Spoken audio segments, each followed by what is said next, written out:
A lot of you already know Professor Linda Woodward, MA.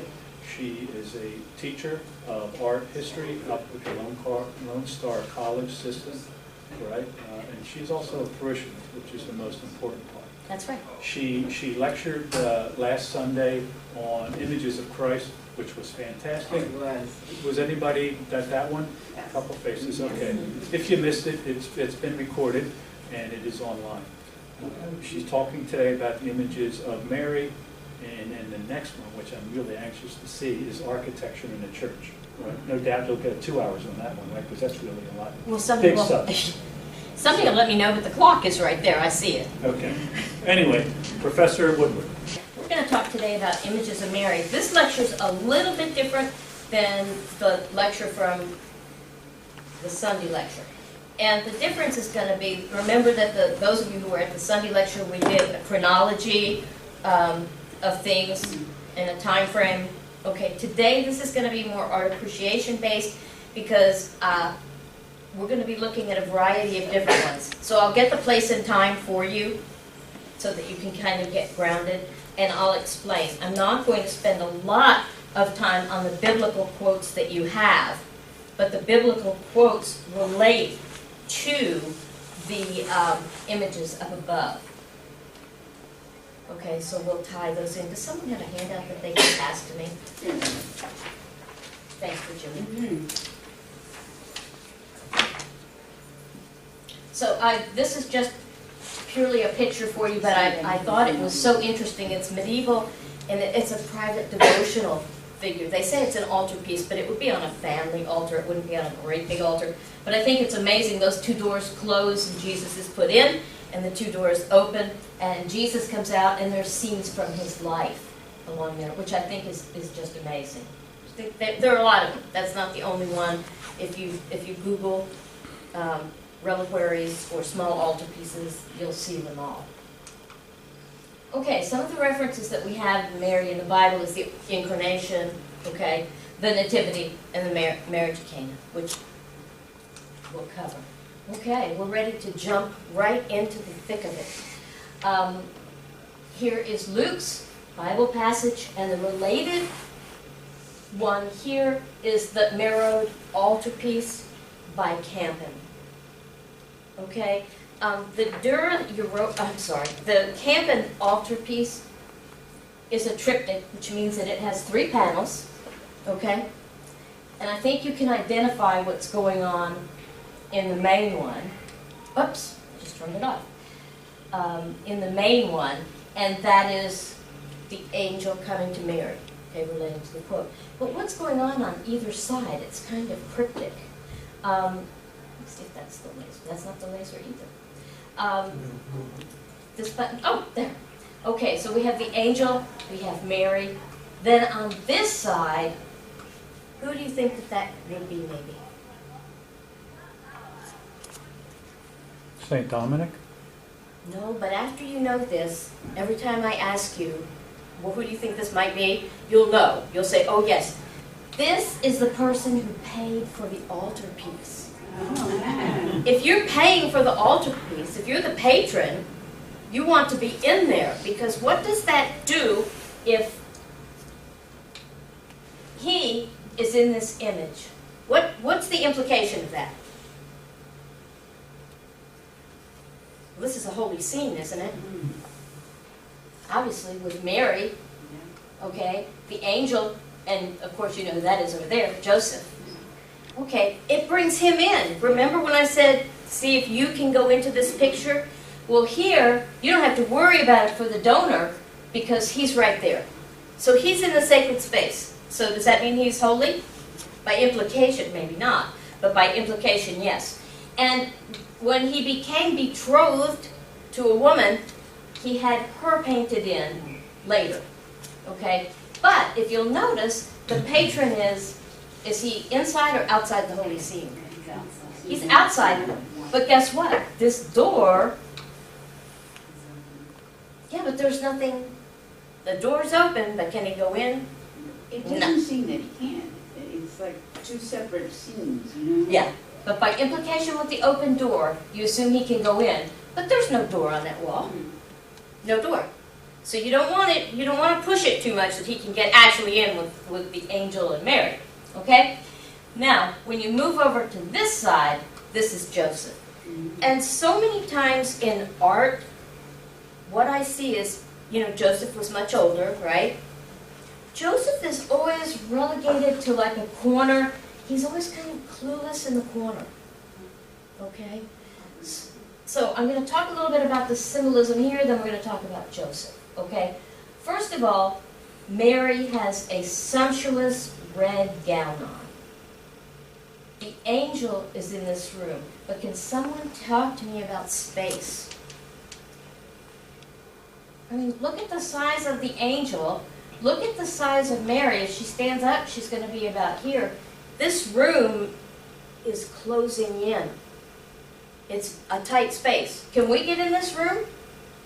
Doesn't look like it. I always say, look and see if you can get in. It doesn't look like you can get in there, okay? There's a kneeler here and a very narrow bench. Very narrow.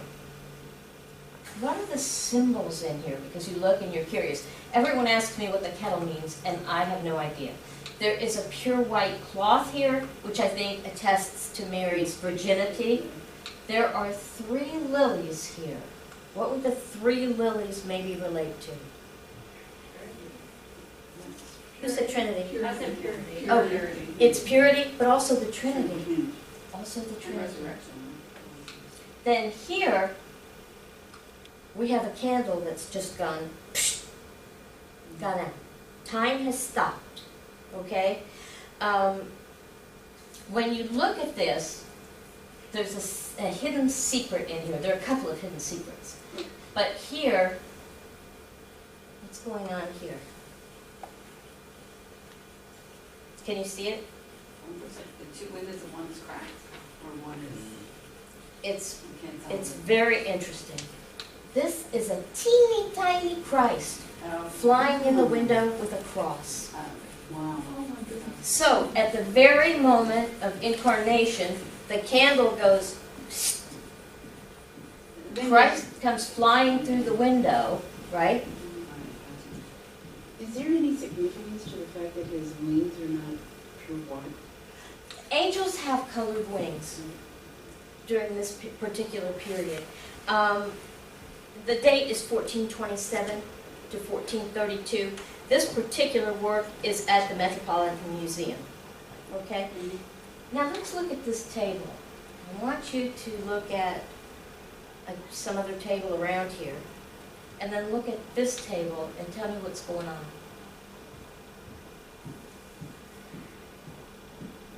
Is it correct? It's good, Lenny. You get the Intelligentsia Award. Yes, it's skewed. It's going over to the side. And we've got this monstrous fireplace. If we lit a fire in that fireplace, what would happen? Oh. Yeah, it's so shallow, the space. It's amazing.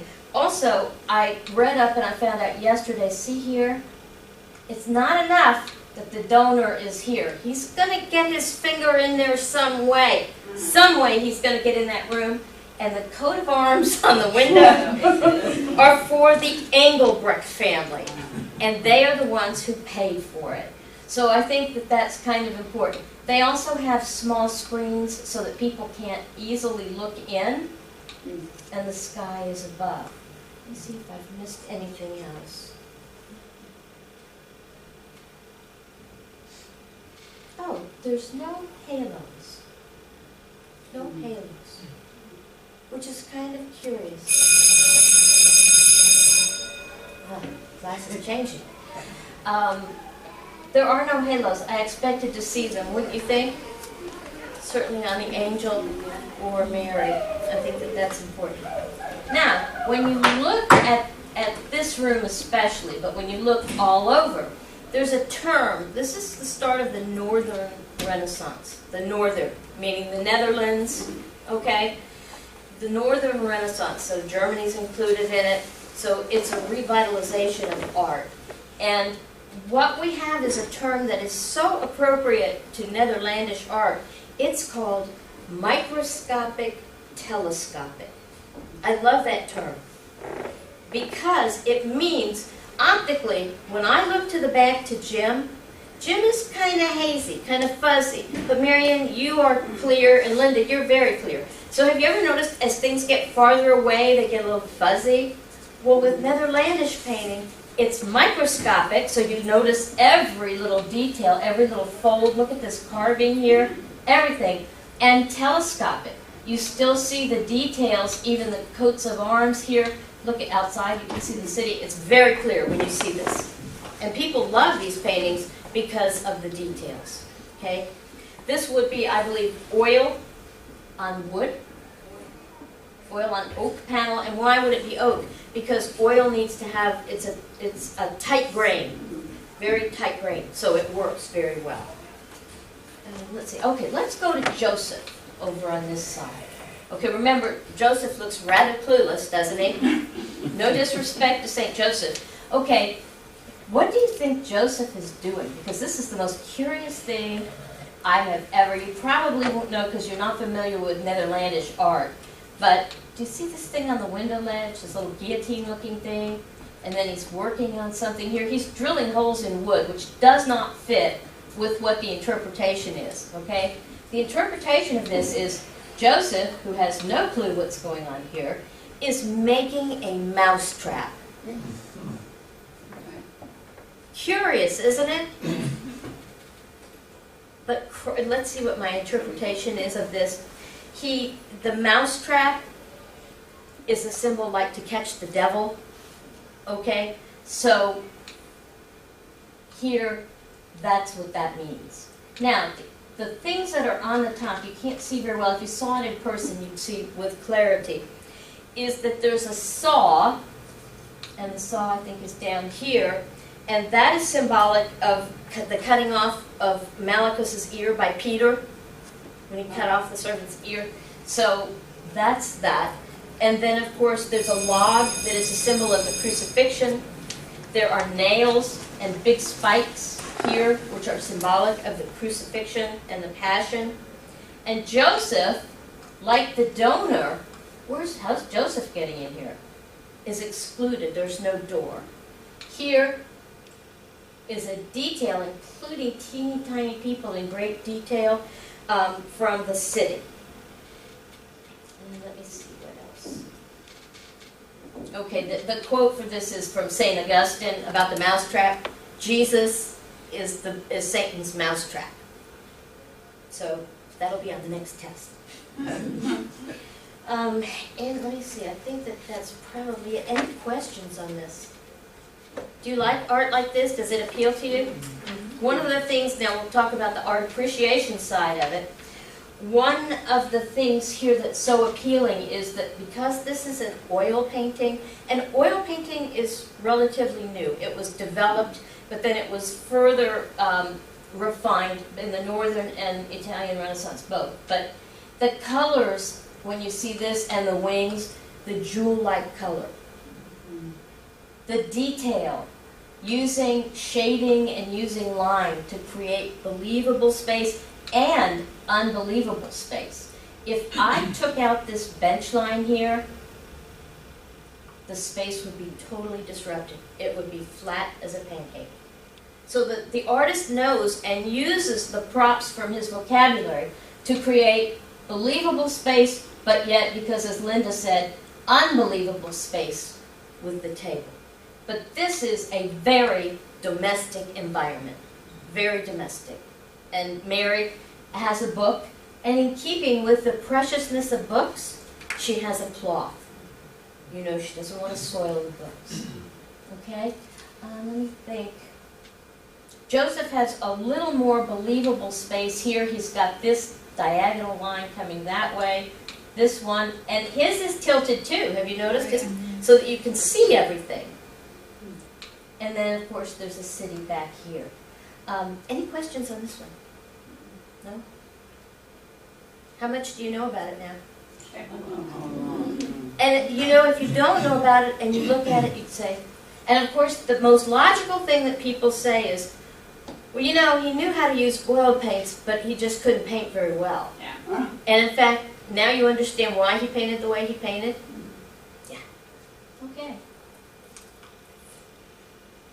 Not so interesting image, but lots of importance here. This image is from Dura Europa, and it's very early. Dura Europa is in western Syria, and it goes back as far as 303 BC that we know of. It was a Roman outpost near the Euphrates, the Tigris and the Euphrates River, near the Euphrates River. It was multicultural. There were very many different cultures there. At one time there were Roman, Greek, Hebrew, Syrian, and after 256 it was abandoned. We don't know why it was abandoned, but during some sort of battle, the population was deported by the Sasanians, so an invading culture.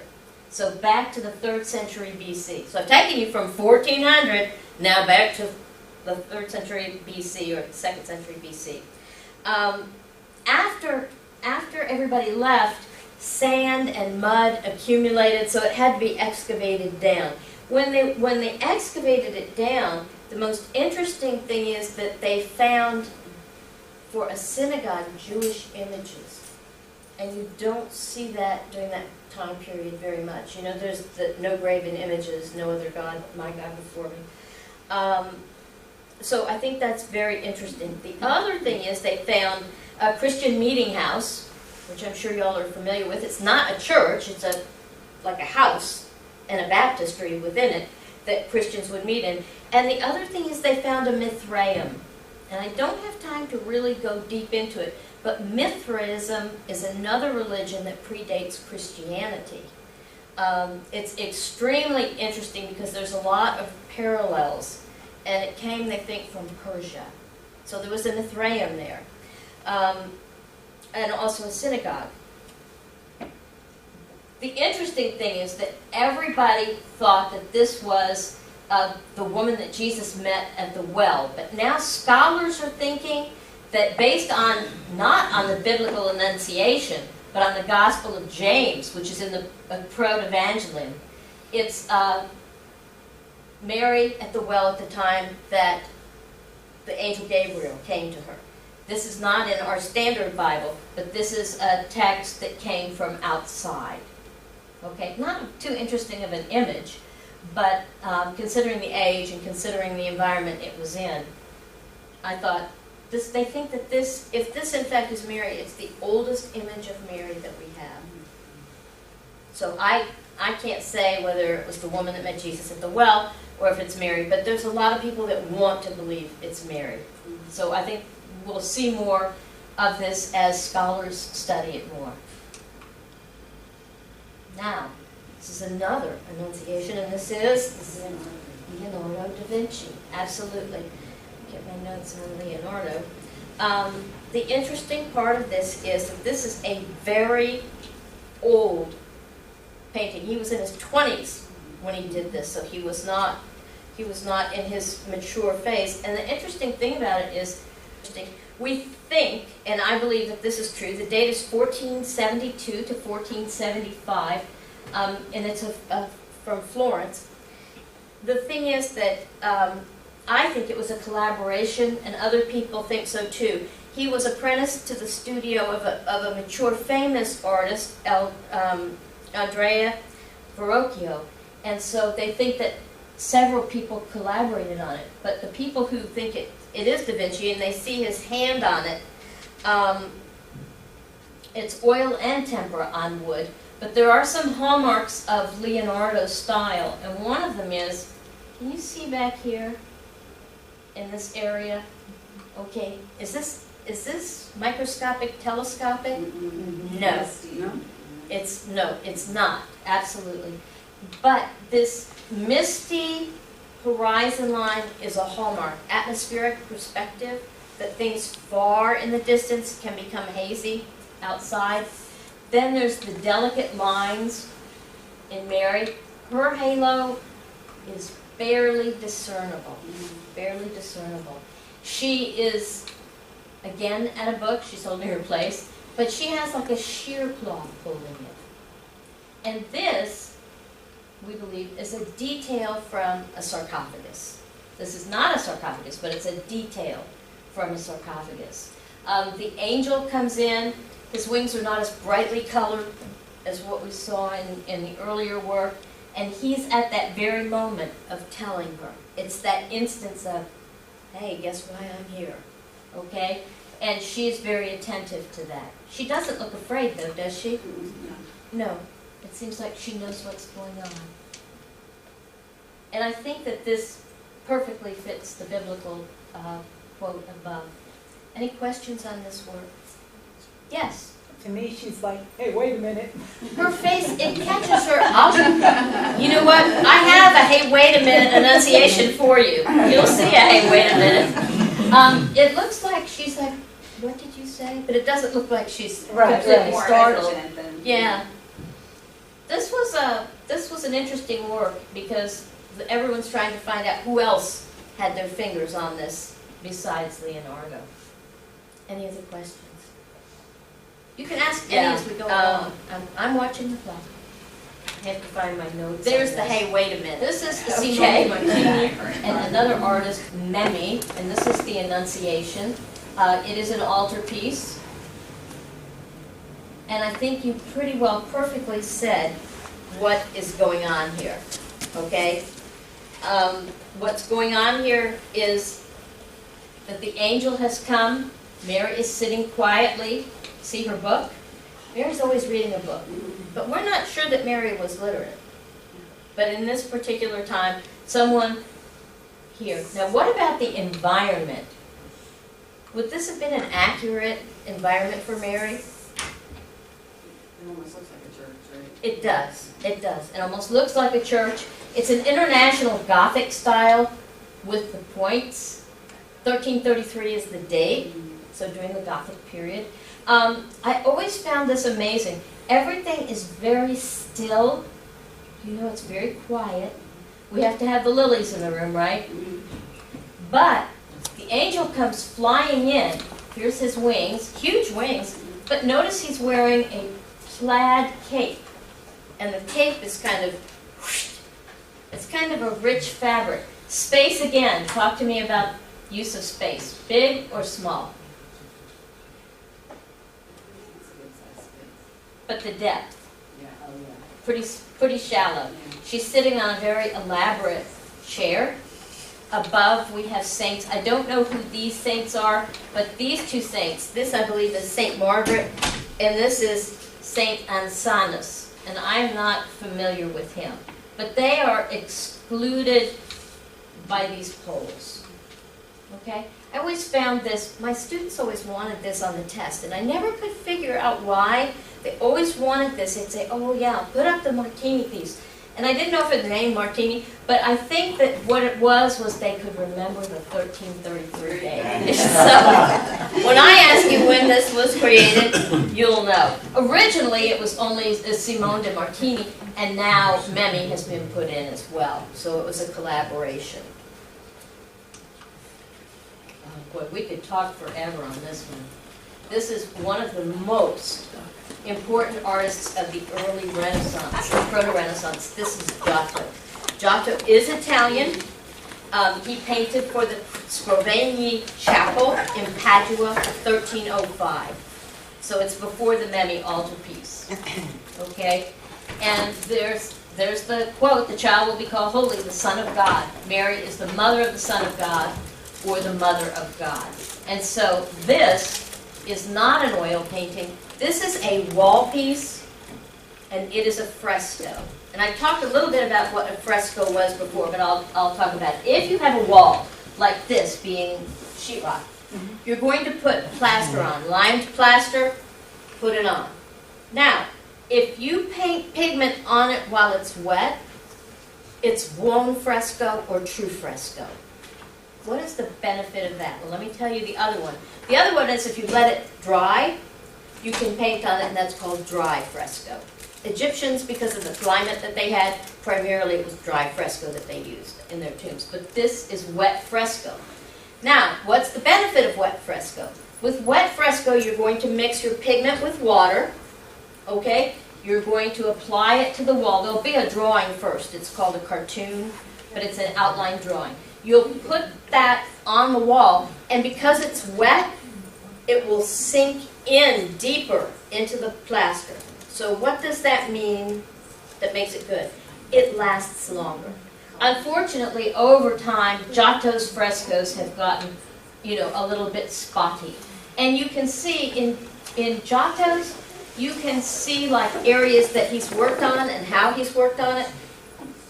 A piece, when he plasters part of it, and then he puts the pigment on it right away, that section is called a giornata. And giornato means a day's work. Okay, so he worked in sections. He didn't just paint this whole thing and then go back and paint. He painted it in sections. Okay? A little bit different environment. The use of space. So we're going back to the art appreciation terms again. The use of space. Remember how in the Merritt altarpiece how the table was tilted? How does Giotto use space? Look at this. This is foreshortened. Giotto is not about altering space, not compressing it, having trouble grabbing a breath. This is about believable space. Now the Romans knew that, the early Romans, and then it kind of fell by the wayside with the Byzantine that changed to back to compressed space. But he's using actual space. His mountains almost look like drapery though. You can see the angels are showing a variety of movement. If there were just angels up there with their wings like this, it'd be like a pattern. But here you look, the angels seem alive. They're like tumbling, they're moving. They're announcing the event. We have Mary looking very seriously at the baby. We have a donkey, and we have, I guess it's a bull. And those were not in the Bible. They're not, the ox and the ass are not biblical, but represent the New Testament and the Old Testament. The people look very human. Can someone please tell me who this clueless individual is? See, I mean, he does have a halo, but he's like, I think I'll just take it. So we have this. Now, my question is, who is this? Who are these two? Their backs are to you, so what can you do? Their backs are to you. Any clue? This is a key to Giotto, but a key to any painting. Remember how I said last week, you can get into the painting? Does it look like these people just kind of got in the painting? Yeah. When the Giotto implies that when this is here, this could be you. Could you get in this painting? Yeah. Well, these people walked up, so Gilbert, you can walk up, right? And you can actually be a part of that. How does that make you feel, the difference between the sacred space that's closed or you can be in that space? How does that make a person feel? It's two different feelings, isn't it? Yeah. If it's closed, you're in reverence for that sacred space. No, you can't even go in. And here, it means that the birth of Christ impacts us all. We can all go in. You can never get enough of Giotto. I will tell you, this man and his team had busy brushes. They absolutely did. Tiny chapel. This is the Scrovegni Chapel in Padua. This is the Last Judgment on the back. You start getting into Last Judgments, I could do a whole class on that alone. But here are all scenes from the life of Christ. Very small, the Scrovegni Chapel. Why is it called the Scrovegni Chapel? It's very easy. The Scrovegnis paid for it. So if you're paying for something in Renaissance Italy, you get to either put yourself in, not in a big way, but put yourself in somehow. The chapel is named after you, so this is a family chapel. Do you like this? Yeah. There's something about being Catholic and the visual dialogue that sometimes other religions miss. We are, in fact, are you very linked to this? I never can get enough of Catholic art. Never. And I see and I sense because of the last lecture that you all are that way too. lifelong learners, but do you feel visually stimulated, visually in awe of the grand nature of God? It's amazing. That man could create this is amazing. Any questions on the Scrovegni Chapel? I know some of you have been to Italy. Has anybody been to the Scrovegni Chapel? It's worth it, huh? Definitely. You know, it does bring people to tears. It does. This is an odd one that I thought I would bring. I'm bringing you a full variety, from the sublime to the shocking to the curious, okay? This is the altar of Ratchus. I have to find this on my pages here because I got kind of switched around. Ratchus is actually a ruler, and Lombardy is in northern Italy. But this is the three wise men approaching Mary. But the style is very different, isn't it? Yeah. The most interesting thing I find about this is that this shows a strong influence of another art. And that art is, now put your head in Italy, okay? Lombardy, northern Italy. This shows a strong influence of Viking art.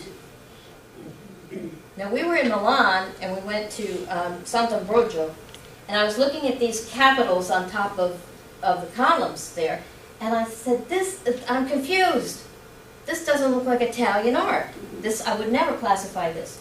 But in fact, it's an influence of Viking art. So very different representation of Mary, the angel, the three wise men, and this pattern, the curiosity of this pattern, okay, is that it shows up at 1500 BC in Crete. These exact three flowers, this same border, the spirals here. Go figure. This is in fact an actual altar. And in fact, on the front here is Christ enthroned in majesty, and the angels around are cherubims. This almost looks to me like a short sarcophagus, the way the altar is. Can someone tell me what this possibly could be? This slab of marble from the catacombs. Okay, it probably, I think, sealed up. Somebody's tomb. Yeah, a loculi. Now, this I think is a perfect example. Do you remember me saying something about being over-restored? If this is a copy or if it's the original, I know not. But it goes back to the 3rd century, and the quality of it, I'm not sure about the story of it, but it's the adoration of the Magi. And remember how I told you that those things, this was actually, I saw carved, another one. But it's like very rapid movement, and these are not the lines made by the original artist. This is somebody who came back and restored it too much. I think we always have to be careful in conservation about over-restoration. Any questions? I had to bring that in because I thought that the old one of Mary would be interesting. Let me get my notes on this. This is a long one. This is the Ghent altarpiece, and it's done by Hubert and Jan van Eyck. So we're back to the 1400s, 1432. Okay? It's a panel on wood. This is one panel to an altarpiece that I'll show you that's huge. Okay? The altarpiece itself is 11 feet by 9 feet. So it's not a private altarpiece. It would have been one for more of a parish altar. I'll give you a little history. I have to read it because it has a lot of complicating things. This was painted in 1432. It's Netherlandish. So we're back up to the Northern Renaissance, and you're going to see microscopic, telescopic when I show you the whole thing. But fast forward to 1815. After centuries of being housed in Ghent, the local bishop pawned 6 of the painting's wings, so took apart the altarpiece and sold 6 panels of it for £240. So, left unredeemed in the pawn shop, the panels were bought the year later, by 1816, by an English collector for £4,000, who sold them to the King of Prussia for 16,000 pounds. It's a huge sum. From the Royal Art Collection from the King of Prussia, the paintings migrated to the state-run gallery in Berlin. After World War I, they were returned to Belgium as a part of the Versailles Treaty in 1919. Fearing that they would be stolen by the Nazis, in 1940, the Belgian government dispatched the altarpiece to the Vatican, but Italy's declaration of war made it diverted to Pau in the French Pyrenees. Seized in 1942 by the Germans, it was first stored in a castle in Bavaria and then in a salt mine, which probably was very good for it, and was finally liberated by the American troops.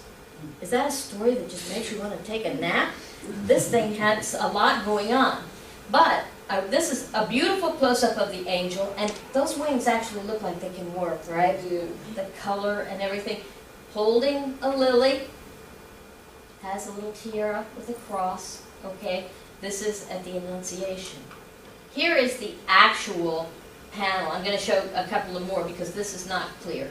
But I had everything laid out with who they are. And down below, these are pilgrims, I think. This is not, this particular panel here, I think, was replaced. What's going on here is a lamb is on the altar. It has a hole near its heart, and blood is coming out to a chalice. We have Adam and Eve, and in medieval times, there were reasons why nudity could be in the church. And I'm talking about medieval times. Renaissance changes a little bit. But it was Adam and Eve were showing souls in purgatory or hell. That meant it was acceptable. But I thought people would ask, well, who is this? Who is that? So I've got everything here. Here is the panel closed. Here is that angel that we were talking about. I'm not sure about the Latin above. I couldn't find that. Mary, how is she becoming incarnated? The dove. How did it happen with Van Eyck's, Campion's Marode altarpiece? Remember Christ through the window, baby Christ. So there's a lot of different ways, and I know that you can tell me who these people are here. Yes, those are people who paid for it. Could they be inside the altarpiece? No. No, that really wouldn't be appropriate. But would it be here? And so they're remembered today. I don't know what the family name is, but there you go. Let's see, I think I may have another picture. Let's see. No. Okay. Comments or questions on this? Large, large altarpiece. And the colors, again, started 1400, a little bit earlier. Jewel-like colors, microscopic, telescopic, no atmospheric perspective. You can see everything in the detail. That's a flat piece of wood. Yeah, this, let me go back, good question It now. almost looks like Here's sculpture. this. Yeah. When it's open. Open, Yeah. close. See, it looks like it's sculpture with the shading Yeah. and everything else. Mhm. It's three-dimensional. Yeah, very much. Well, these Wow. actually, I don't know who these two people are, but the saints, no doubt. But very three-dimensional. Yeah. And the drapery, always look at that drapery. Is it realistic? Yes. Yeah. The But in the folds. Marode altarpiece, the one with Christ flying through the wind, that drapery looked like heavy taffeta or something. It was, I can see if I can go back and.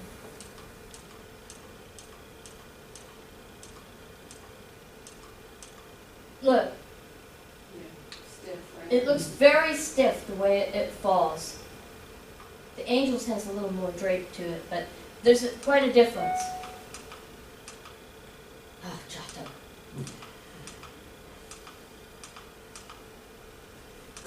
Okay, we're going to move a little bit forward, so we're going to go towards the end of the century, okay? The end of the century, the 19th century. The French call it the fin de siècle. And that feeling is that that people felt like the end of the century. Remember in 2000 how everybody thought that the world was going to end because the computers couldn't change dates or something? There was that same fin de siècle, the end of the century kind of fear in France. This is an artist called Tissot, And what is so amazing about Tissot is he uses watercolor, transparent, and gouache, which is not, it's opaque, to paint these beautiful paintings, very religious. I had not seen this. I had to find this, and I thought this was very good about Christ being found in the temple. The drapery here, now this is in the 19th century, so we went from 1432 all the way to the late 1800s. Y'all are going to be dizzy when I'm through with you. Here, there's something pretty amazing about this. The first time I looked at this picture of Christ, what were some of the things that you think when you see it? Is it appealing? Oh, yes. Very Colors, appealing. yeah. And so realistic, too. These arms outstretched. Keep going, Marion. You've got it. Keep going. You've got it. What happens to Christ in the end? Oh, he's crucified and his mother's there. It's like they're holding him up. It's a symbol that he knows what's to come, they know what's to come, and it's like they're holding him. The arms, it's like a prefiguring of what will happen. Talk about space. Believable space, Yes. because the lines of the tiles lead you back and up the steps. A secondary thing is going on up here. What's happening? When Jesus went to the temple, what did he do? Preached. Right. And what happened to the people who listened? The authorities. They're like, why is this boy here telling us this? You don't think that after he left, that people got to, who does he think he is? Who is he? Does anybody know who this Jesus of Nazareth is? You know, so there's kind of this grumbling up here and over here. And what is Jesus' face? I mean, it's like he's looking off into the future. He knows. He's looking off. He has his parents holding him up. And let's talk about the ground. Shoes or no shoes? No shoes. What does that mean? Holy ground. Who said that? Well, see, you get the Intelligentsia Award. Anytime you see that, it's holy ground. It tells you about it. Sacred space. His face looks so innocent. His face looks, I want to just help him too. Yeah. Now, here, let's go back to this. Can you get in this picture? Yes. Marion, if you stood up, Yeah, you certainly. I mean, you'd be right in the face of Jesus. Mhm. How awe-inspiring is that? It's not altered reality. And I will tell you that painting watercolor, it's layer after layer after layer after shadow. He used graphite too. Graphite, a natural occurring mineral in the ground, to kind of mark it off. And the hair. You know, it's that innocent face. I think it's one of the most touching paintings. I had not seen this painting. There are not very many paintings of Jesus being found in the temple. There are not a lot out there. Any other questions? Yes, Gilbert? Is he smiling? Can you tell? He's got a sort of a smile, and what does that do? Okay? Because Linda can get in the picture, right? It's welcoming, correct. It's very welcoming. Do you, I mean, I want to do this. Yeah, because the arms outstretched could be the crucifixion, but they could also be come to me. That, Yeah. that duality Right. is extremely important. You get the how many people find this very appealing? But now you know why, right? Before, I think you can look at a painting and say, yeah, I like that painting. Mhm. But your eye is getting trained to a visual vocabulary. The minute I say, can you get in this picture or not, you all are saying, yes, Yes. no. You know, you've got, and you know why, right? So you're not the same people. Those of you who were at the last lecture underwent part of a transformation. You're not the same people. Any questions, Becca? Did you, anybody have a question? I can go back. No? Okay, now we're going back again to 867. We're going east to Constantinople, okay, which now is Istanbul, okay? Anytime that you see the word Theotokos, it's used a lot in Orthodox Christian churches. Theotokos is the mother of God. Mary with the child Jesus. Still sumptuous here. This is high up, very high up.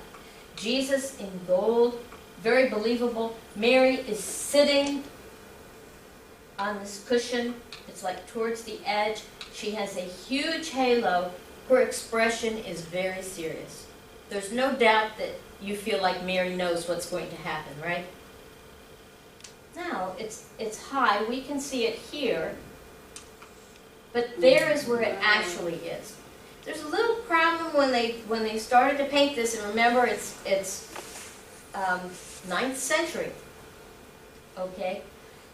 And that is that you're down here, and this is in the Church of Hagia Sophia, which is Holy Wisdom. Early Christian church, but changed to a mosque, okay, with Islam. Then it became a museum, and when it was a mosque, the Muslims plastered over all these images. Because, you know, in Islam, they don't want any images of God. They don't want any images of Mary. No images. That's why when you look at Persian art, there's a lot of scrolls and decorative vines and things like that.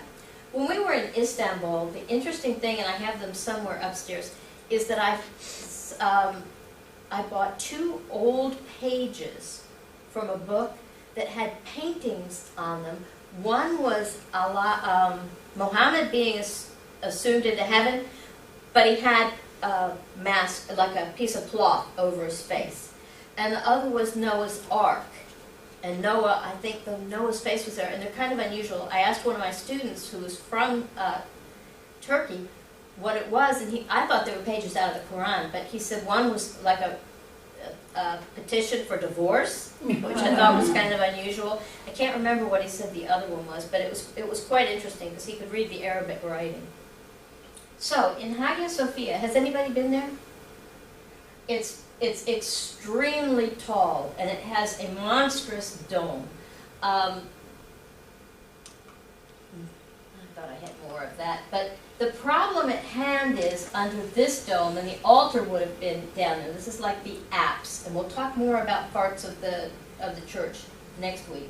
But up here, the problem was that they were up on scaffolds, obviously, painting this, getting it out, but they didn't think about how it would look on the floor until really they were done. And they feel like this really minimalizes the size of Mary in relation to the dome. What do you think? I would have rather had it in front of me than up so high. But the Theotokos, a lot of times you'll see in the apse of in the dome of the apse. Now, here's another thing that has a lot going on. Let's see where I am. This, well, who can tell? Well, you know, it's the marriage of Cana. Until recently, this was thought to be by Hieronymus Bosch, the artist Hieronymus Bosch, who was a contemporary of Leonardo da Vinci. But he was in the Netherlands. This is the Netherlands. It is not, it has been de-attributed, which means that they analyzed the painting and they thought it was Bosch. That's what my writing and my scholarly writing is about this artist. But I thought it looked like Bosch, but I thought a very primitive Bosch. But what they did, this is so curious, is they went to the back, because this is a wood panel. Any wood has tree rings, right? Mm-hmm. They got a dendrochronologist. This is the word like arcosolium. A dendrochronologist. What does chronology mean? We're going to take time. Chronology, time. Dendo relates to trees. He studied tree rings. And we actually met a dendrochronologist. A lecturer was here from Rice University and stayed at our house. And he studies tree rings, and he can tell events that happened that have been logged, like if there was a volcanic eruption or a drought. He reads tree rings just the way we're reading this. And so they said this could not have been from the early 1400s. it had to be because of the wood rings after 1550. So there have to be logs of what's going on in the world somewhere, and that's how they determined it. It's kind of sad for me because the Bosch doesn't have that many works. But someone clearly, absolutely, entirely copied Bosch's style. It was enough for hundreds of years for us to be fooled. Now, what's going on here? Marriage of Cana, right? Interesting, now we're going to go into these symbols again. Interestingly, here is, Jesus. okay, and behind is a beautiful tapestry. But this tapestry is usually reserved for the bride. Now, a rare case in point, these two people are dressed differently. Right. And guess who invited themselves to the marriage of Cana? The donors. Next to Mary, the bridal couple. Okay. They think that this is the marriage of John the Evangelist, because Bosch had painted that same face for John in other works. Now here is what's odd. When you look at Hieronymus Bosch, and he's a very curious painter, I could give a presentation on him, he's so interesting. He likes to use contemporary 15th century adages. And what is an adage? It's like a slogan. Every dog has his day. Okay, something like that. He likes to paint those in. But for us, we wouldn't necessarily get it. You know, I don't translate from Dutch, so a lot of it escaped me. There is a swan on this platter. I mean, isn't that kind of unusual, bringing it to dinner? The swan symbolizes unchastity. There is a bagpiper up here who's kind of leering at the people below.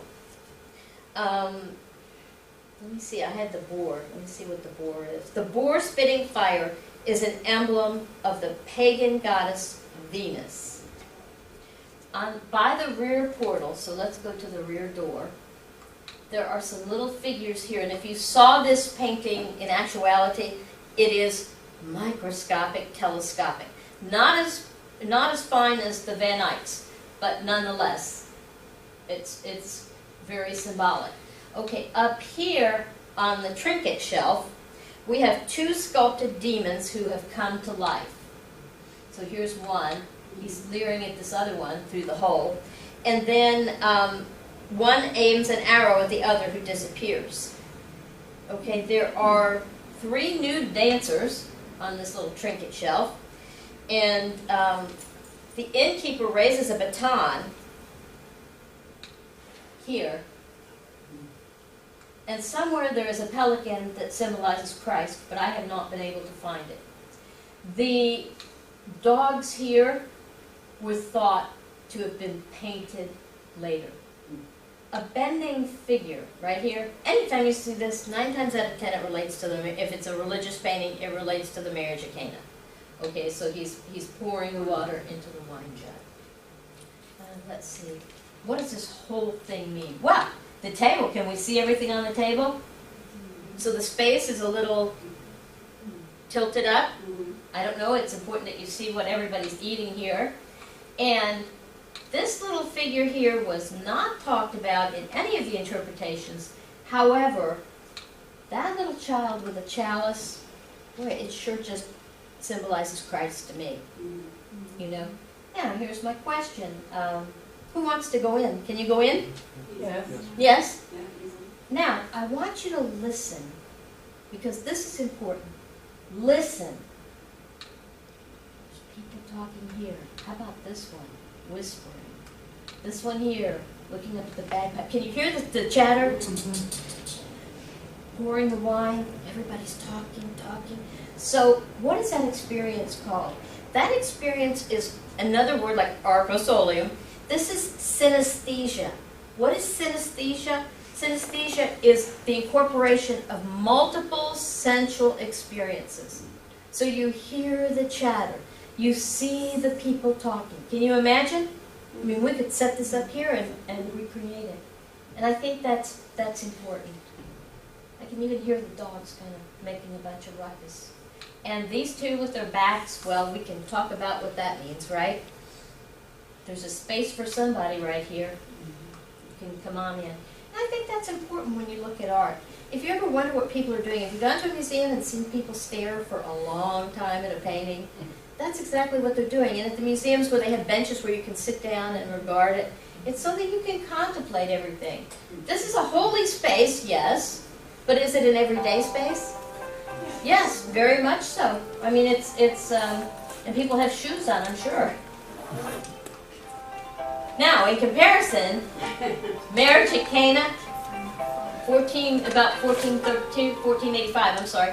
Look here, marriage at Cana, what's going on here? Yeah, this is by Paolo Veronese. The size of this thing is 22 by 32 feet. So how big is it? Monstrous, okay? Do you think that there's synesthesia in this work? And can you get into this work? We can all go, come on. There's room for everybody. The other thing that you have to know is that when we looked at the one that was by the de-attributed Bosch, which is hard for me to say because it was a Bosch when I knew it, the difference is that this becomes grand scale. Both are of that time, correct? So there's the difference. This incorporates a lot of portraiture. Synesthesia. Can you hear it? Everybody's talking at once. There's a lot going on. They're cutting meat up here. Look at this. This is one big party. One big party. And again, if you have somebody leaning over, pouring the water into the jug, you know where you are. This man is somebody important, and I did not find it when I only had a few days to do the research on this, but the bridal couple is here. And we have, of course, the dogs that kind of wander up. Here's Christ, Mary, okay, but you've got multi-levels. 1, sky, 2, the gallery crowd, which includes the people cutting meat, and then we have this U-shaped table. But when you look at this work closely, and I've seen it, everybody's face is different. So there's a good chance that he used people to populate this. Probably somebody important, okay? And people in very everyday poses. The colors that Veronese uses, he uses a lot of green and red. Green and red are complementary colors. They excite the eye. So when you put green next to red, it draws the eye to it. But in this case, you know, you're all over the place with the green and red. There's also the man in white here. I don't know if he could ever play an instrument, is Veronese. Now we've got the artist in the picture. And then the other one in red is Titian. And I think if you're an artist, a lot of times when you buy paint, the color is Titian red.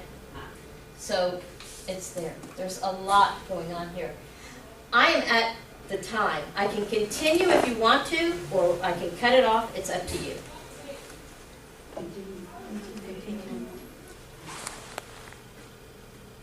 We're going a little bit over, and I know that the time was there, but you all voted. Say yes if you voted, because I'm happy to Tony's say not it. Yes, here, don't yes. worry. Tony's Okay. not here. Oh, no, Tony would encourage us. Okay, when I see this, and you talk about synesthesia, this is an artist named Adolphe Bouguereau, French. He was at the same time as the Impressionists. Okay, what are the Impressionists about? The transitory light, everything is broken up, fluttering. Is it realistic? No, it's like you squint your eyes. Bouguereau belonged to the classical French school to where you're looking at reality, okay? But he's altering it with the angels. Can you smell the incense? Can you hear the singing? Can you enter this? Guess what? There's a space. There's a space for you, Linda, or Marion. Right there. Here's the incense. When I see a bouguereau, I mean, tears come to my eyes. If you have not gone to the Museum of Fine Arts to see the picture that Jim was talking about, it will make your heart stop. Of all of the paintings that the MFA has, this is, in fact, it's not this one, but it's one very, I actually think the one at the museum is a little better. She's more dark in the atmosphere. The stars crowning her head. Who is Christ looking at? Yes, he is. He's looking at you. And is it a positive message? And look at the angels, okay? So many different poses. There's some difference here, but not a lot. He doesn't want to distract you with all individual faces, like the marriage at Cana. That's different. That's different. You saw all the portraiture. Here it's totally different. And I could just hear people praying Hail Mary to this. I mean, you can look at this forever. This one is bouguereau as well. I'm going to make your eyes go dizzy. This one, the atmosphere, the feeling you get, there's like this ethereal space. And Mary, this particular line here, that gold line, the embroidery, was started in Siena in the Renaissance. That's called a Sienese line. And bouguereau adopts it for the Virgin Mary. It like envelops her. You don't have to have all gold, but it gives her that beautiful quality of royalty. And in fact, the marble here, you'll find the same inlays in Italy as well. Notice here, what do you see? You know what? There's something about that foot.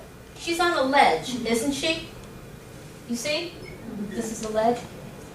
When a foot goes like it's going to come over the ledge, you'll see it. When you see a painting and there's a ledge like that in the foot, look and see where it is. She's about to come into whose space? Our space. How profound is that? How profound that she, and does she have shoes on? No. No. Why is that? Holy space, holy ground. See, you're now, your brain has changed because now, usually you read something and you understand it. Now you're looking at the picture, and how do I know you know this? It's just coming out of you. What does it mean? Holy space. What does it mean when there's a ledge? What does it mean? You're getting it. Now you're speaking a different language, aren't you? Yes. It's the visual dialogue of a painting. Can you do this with any painting? Yes. What does it mean to look at the formal elements? The line, the color, the synesthesia. If you knew nothing about the work, you don't know who the artist is, you don't even know the time period, could you make comments on this work? Yes, absolutely. So you should pat yourself on the back. That's what happens with lifelong learners. Still bouguereau. Does it make your heart stop? She can barely hold him. She can barely. And he has the fact that there is no life left. There's no life left. Do you recall mentally, visually, Michelangelo's Pietà? Okay, when she's sitting down, her lap has been extended by Michelangelo so that she can hold the body. And that was a very early work of his. When you look here, Mary actually can't hold Christ, can she? I mean, she's just gripping him. And what about the angels? Remember when we talked about Giotto? What were the angels doing in Giotto? Tumbling, expressing, moving. What happens here? But it's the same thing. They're changing. In the other bouguereau, the angels were all together, and they pretty much were the same. When you look at this one, there's a diversity of the angels, number one. And here you know they're angels because you're getting the wing action here. There's not one angel in the same pose. Not one angel. And I think, I'm out on a limb here, but I think this means, this is a reference to the body and blood of Christ. Halos are embossed gold, and they fit the head. Okay, when you look at Giottos, and we'll look at some more Giotto, if I turn my head, the halo, the halo is always like this. If I turn my head this way, that way, the halo is always like this. So here we've got a reality, and this hyper reality that he does is amazing. It's amazing. This part right here, you see how that shading is there, and the back of the calf. Okay, it's a gradual shift. It's sometimes there's instances of tenebrism or chiaroscuro, which means you're not, chiaroscuro means dark light. You're not sure where it ends, because of the shadows. I think this is probably one of the most moving works I've ever seen. Hard for us to get in, isn't it? I mean, maybe, I just don't know how I could get in here. And there's that step, too, that kind of keeps a barrier. Do you love Bouguereau? His works are amazing. Okay, but let's go back to, can we go back to Giotto? This is the Maista, okay? And we're back now in 1310. So we've gone from 1600s back to 1310. I told you you'd be dizzy by the end of this.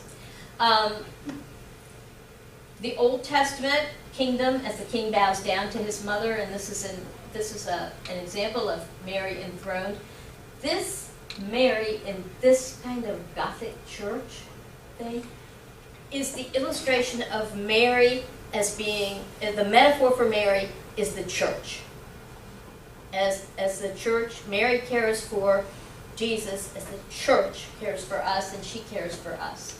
It's a little hard to get into the space. We have the Italian marble inlay here. 2 angels. There have to be lilies, right?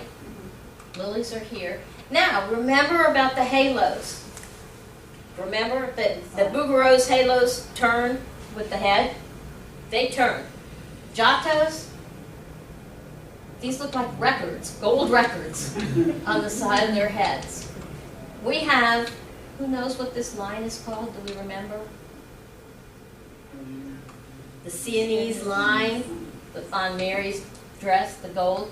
She's actually holding Christ. Now here, what is and by the way, this is 10 feet by 7 feet, and it's in the Uffizi Gallery in Florence. This is tempera on panel, tempera paint. How many people used tempera paint when they were children? Yeah, it was kind of fake, that's kind of fake tempera paint. Real tempera paint is made from egg yolk and pigment. If you ever notice, if you've had breakfast and you leave the dishes and you've had eggs, that egg yolk sticks to that plate. You should use cold water to get it off. Well, when you mix egg yolk and powdered pigment and you paint on a gessoed panel, meaning putting a white kind of paint on the surface, it becomes super hard and super durable. So this is in fact what Giotto has done. And this is called Proto-Renaissance, a little bit before the Renaissance. There's a hierarchy of scale here, and it means that the Holy Family is bigger than everyone else. They're put up high. Mary, now let me ask you this, when you look at Mary, does she have weight? Does she have volume? Yes. She shows dimension. Even though there's a lot of black drape, here you can see her knee. It's like a full figure underneath that drape, which I think is important. His smokiness around the eyes. When you look at Giotto's figures, can you see how Jesus' eyes were kind of smoky? It gives an emphasis to the eye. So I think that he prefigures Leonardo in that respect, puts a smokiness in. Leonardo used it in the Mona Lisa, a kind of smokiness on the face. Giotto uses shadow and shading instead of just pure line. We have the Sienese line, but it emphasizes the drape. Do the drapes fall normally? Yeah. Yeah. It seems like they have weight. The angels' faces do not look like they're necessarily portraits. And I'm not quite sure who this is or who that is. And there's another person peering through there. This, from the glimpse that I can see, I'm not sure who that is.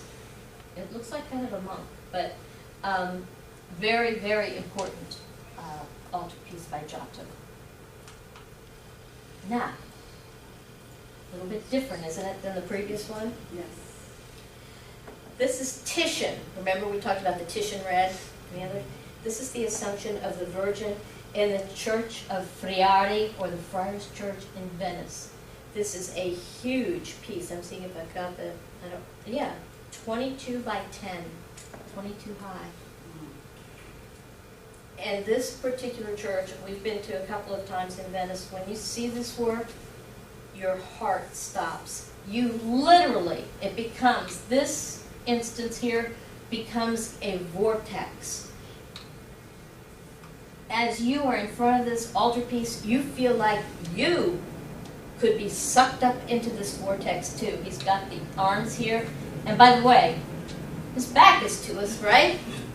So what does that mean? Come on. Come on in.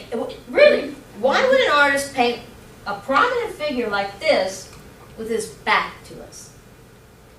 You can be that person. You can come in. But at the height of 22 feet, you feel like you could be sucked right up too. It's an exhilarating feeling. When I went into this church with Alan, we sat down, and people tend to sit back further. It's like they're kind of afraid to approach it. Now, Alan and I went right up there. I wanted to look at it. We were very close. But I was so tired, and my feet hurt me. And I was just like, just exhausted, you know, wondering if you should go on or go back to the hotel. By the time I saw this, it was like my blood had recirculated through my whole body and had lifted me up. We have cherubs here, Mary, we have God the Father, and Mary being lifted up. And in this case, we don't know who was present when Mary was assumed, right, into heaven. And another thing is, and this was important, is that to reinforce that Mary was assumed into heaven, her bones were never found. They were never found. Do you think people were looking for them? Yes. I mean, St. Francis, they had to lock him in his cell. Why? He kept going down to the church, and they kept dragging him up, locking him back in his cell. And why? Because if he died in the church, people would steal his body and sell his relics. They would never have anything of him. So this is the case with Mary, was taken up body and soul into heaven. They never found anything. Never found anything. And again, this is full Renaissance here. There's such a gradual darkness and lightness shift. What about the drapery? Here, Mary's drapery even kind of flutters. The use of clouds, it's not a bright sunny day, it's overcast, and she's being taken up. And her size is appropriate. She fills the space. So you have the terrestrial down here, and we have heaven up here. Like it? Yeah, and you could talk about it, right? Here we are back again. Who is this? How do you know? Yeah, the gold records on the side. There's a little room for you here. I can get in right here. Okay? And this is Mary being crowned. It's interesting. This is, again, a big altarpiece. It's called the Baroncelli Triptych. Let me see. There's a scale of hierarchy. Down below, there's an inscription stating the work of the Florentine master Giotto. So he put his name on this one. Unusual that Christ has bell-shaped sleeves. And although there's volume, can you see the legs underneath here? Yeah. There's weight and volume. This background kind of makes it shallow, doesn't it? Pushes it up. And again, the kind of Gothic gold all around. I've got another picture of it. But here's a close-up. Here's the, remember that smokiness? Mhm. Here's the smokiness of the eyes and around the hands. Yes. Is she supposed to be pregnant in that? It looks No, like it's she a is. pose. It's a pose where she has the drapery. But yes, I thought that too. But no, obviously because Jesus is right here. So I don't think so. There's the whole thing. Amazing, isn't it? Mhm. Can you hear the trumpets? Can you hear the trumpets and the violins?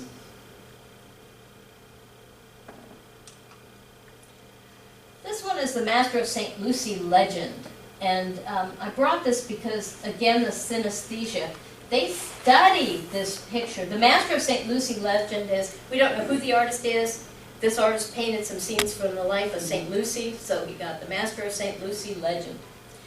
He's from Bruges, in the Netherlands. And the angels' faces are all similar, this is curious, except this face, which is kind of misshapen. This face is not like any of the other angels, which I found curious. So the angels are lifting Mary up to heaven.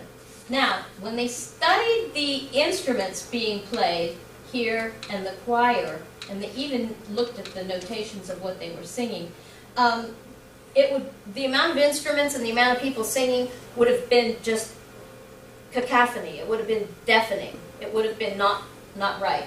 But when you go up here, they have the soft instruments and the people singing, and it would have been very appropriate, very nice singing. I think they even have the name of the song that they were singing. That's probably about it for the Master of St. Lucy legend. Is there synesthesia going on here? I mean, you've got music. Look at all of this music, people singing. Mary is just calm. She's completely the calm at the center of this storm. And it's almost a case of horror vacui. Remember that term? Could you even take a breath in this? No. Here it is. And also there's Bruges, the town down there. It is, when you see it, it is microscopic, telescopic. It's the Master of St. Lucy legend. What does that mean?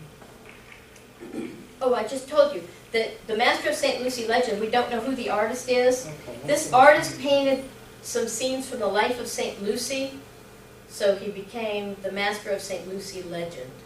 They gave him that title. Because she died at a very young age. St. Lucy? Yes. Well, okay.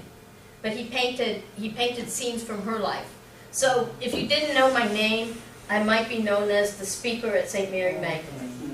So it would be kind of like that. Very different again. This is the Acts mosaic, so it's in back of the altar up high at Santa Maria in Trastevere. Being crowned. I'm not sure who all these people are, but it is portraiture. You can tell from their vestments.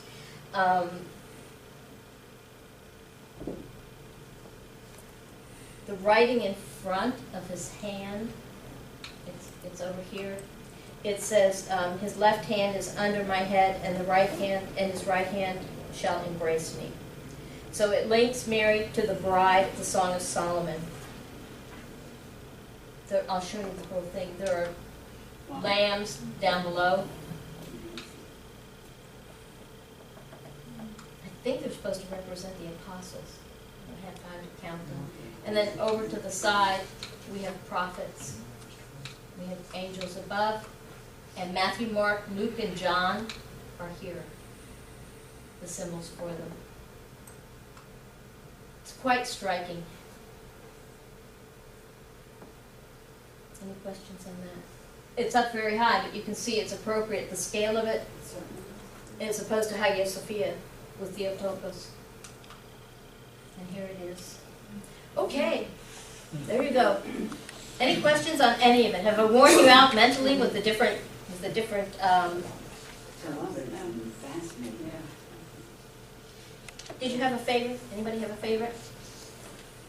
I do the angel, the angel, the Annunciation, Was it the Jan Ben Eyck? the beautiful folds on her dress, you know, and the, that's hard to do, I know, because I've done paintings with tablecloths, you know, and to get the shadowing on a tablecloth when it's pushed back. And when That's you very think hard to about do. it, you know, we buy our paint, Yes. but the They oil make their paint, own. they took linseed oil and put pigment in, and Jan Van Eyck is one of the ones who perfected that kind of layers to get that beautiful fabric. But what's interesting about that particular picture is that Mary is, like, she knows what's gonna happen, she's not that surprised, Mm-hmm. and how unusual it would be for a little 14-year-old girl to see this beautiful angel, Mhm. that she wouldn't be surprised. That's what I don't understand about the Mhm. picture, you know? Yeah. Because she would be, unless she saw angels all the time, but to see this one angel come to her, you know? You would think it would be more overwhelming? Oh, yeah, Yeah. absolutely. You Kind know, of that's scared. something too to look at. I neglected to tell you, but I think you all get it, is when you look, and Estella, you brought it up, that you read the emotion in the work. Uh-huh. You read the emotion, and I think you all do instinctively. But what's happened here? Okay, we've had our hour and a half, so I went over, and you all voted for it. We took a break. But what's happened here is that you're speaking the visual dialogue. You know, to read it, you can read it in a book, that's fine, look at it. But now you have tools to make you ask questions, to make you understand what it is about a work of art. Does it really matter the time, the time No. frame of the art when it was made? No. Some, you can do some reading on it, but you can also look, I mean, it becomes, can you enter that picture? And especially Christian art. What is the Christian message? You know, or I would say the Catholic message. Because the purpose of this lecture was not only to talk about religious art that relates to us, but to give you some information. I have friends that are non-Catholics, and besides the fact that they know that we play bingo, gamble, and drink wine, they always say, no, my neighbor said that, you know. And the other thing is they say, well, you worship Mary, and she's not even in the Bible. Well, now you have a sheet that tells you exactly where Mary is. And is Mary in the Bible? Yes, many times. And if you want to talk about art, Mary and Jesus are the most painted subjects that we've had in history, which I think is very powerful. Okay, well, I want to thank you all for coming and extending the lecture.